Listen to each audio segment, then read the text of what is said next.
Both my adversaries have decided to bump chests with President Trump to prove who's more macho.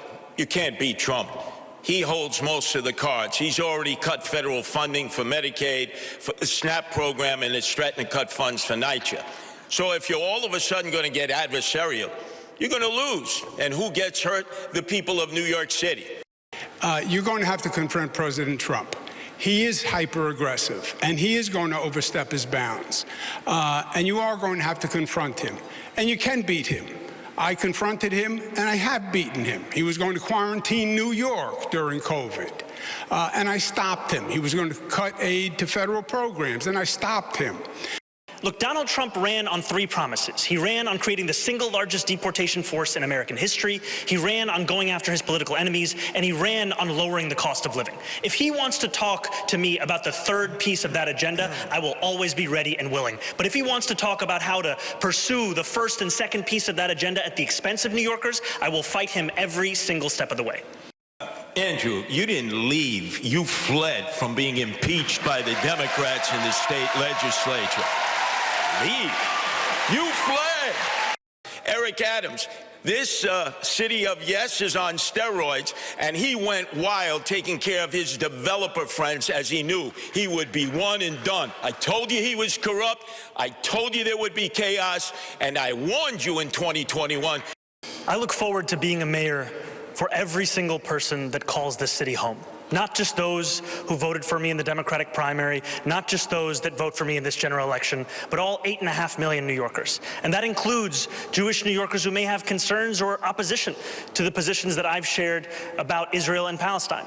I hear some people out there saying the Jews, their time is due, which means the same thing. They're frightened, they're scared. They view you as the arsonist who fanned the flames of anti-Semitism. They cannot suddenly accept the fact that you're coming in like a firefighter and you're going to put out these flames. You've got a lot of explaining to do, a lot of apologizing to do. If there was a ranked choice election, how would you vote, Mr. Mamdani? If there was a ranked choice election? In this. You'd have to rank these. Myself, number 1, and Curtis, number 2. Mr. Sliwa. Oh, please don't be glazing me here, Zohran.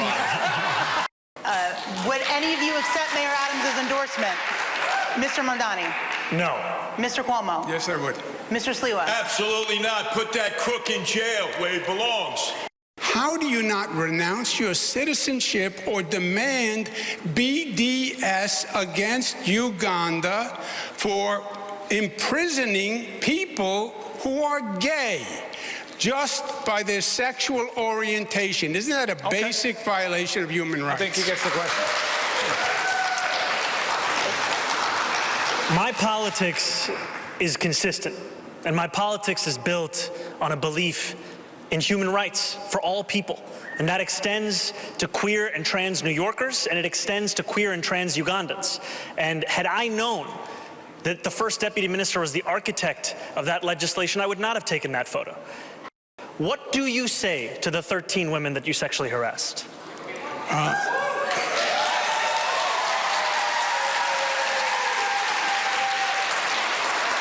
If you want to be in government, then you have to be serious and mature. There were allegations of sexual harassment.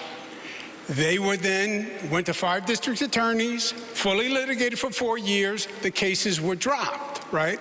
You know that as a fact. So everything you just stated, you just said was a misstatement, which we're accustomed to from you. Everything that I stated was a misstatement? Yes, because the cases were dropped. No talking. Who is in favor of the cell phone ban in schools? Raise your hands. Everyone has raised their hands. They all are in favor of the cell phone ban. Thank you. Okay. I'm not going to release 7,000 criminals into New York City. Mr. Mamdani. There is no one on this stage that is saying that. Yet Andrew Cuomo will repeat it again and again. What I have said time and again, I'll repeat it again, is that yes, we have to close Rikers Island. Rikers Island is a stain on the history of this city. You will hear from Andrew Cuomo about his experience as if the issue is that we don't know about it. The issue is that we have all experienced your experience. The issue is that we experienced you taking a $5 million book deal while you sent seniors to their deaths in nursing homes. The issue is that we experienced you cutting funding for the MTA to send money to upstate ski resorts. The issue is that we saw you give $959 million in tax breaks to Elon Musk. The issue is your experience. Because if you raise it too high, and I believe 30 is too high, I would raise it to 20. If you raise it to too high, you do two things. People lose their jobs. You bankrupt businesses. You're talking about basically doubling payroll. It would cost $700 million a year to make the slowest buses in the country fast and free. And by doing so, we would generate more than double in economic revenue for New Yorkers across the city.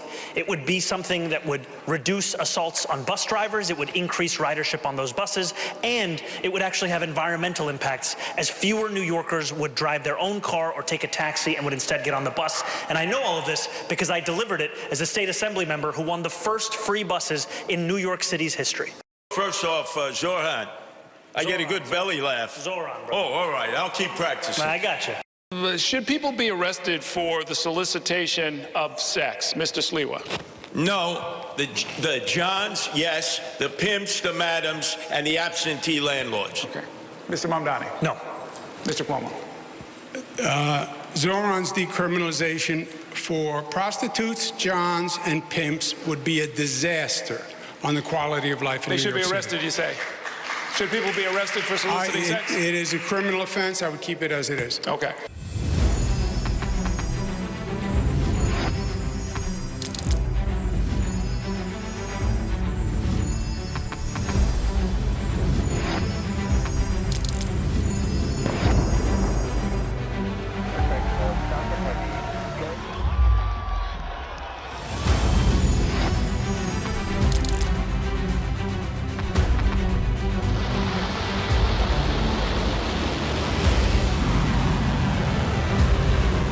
Been fighting so long and so hard that they don't know what the they're doing.